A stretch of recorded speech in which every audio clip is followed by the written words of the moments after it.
તો અમદાવાદ શહેરમાં પતિ પત્ની વચ્ચેની તકરારે વધુ એક જીવ લીધો છે। નારોલ વિસ્તારમાં જે છેલ્લા 2 મહિનામાં હત્યાની આ ત્રીજી એવી ઘટના બની છે, જેમાં પતિના હાથે પત્નીની હત્યા કરવામાં આવી હોય।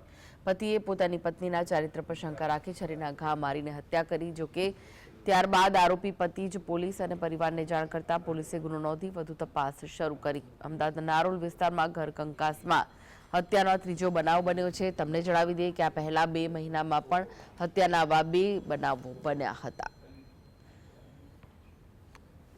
ઝઘડાનું મુખ્ય કારણ કુટુંબના નાના મોટા ઝઘડા તેમજ ચારિત્ર્ય પર શંકાનો વિષય હાલની તપાસમાં બહાર આવે છે।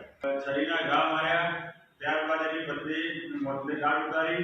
બાદમાં આરોપીએ તેના શાળાને ટેલિફોન કરી જાણ કરેલી, તારી બહેનનું મર્ડર કરી દીધું છે। ત્યારબાદ તેને પોલીસને પણ જાણ કરેલી કે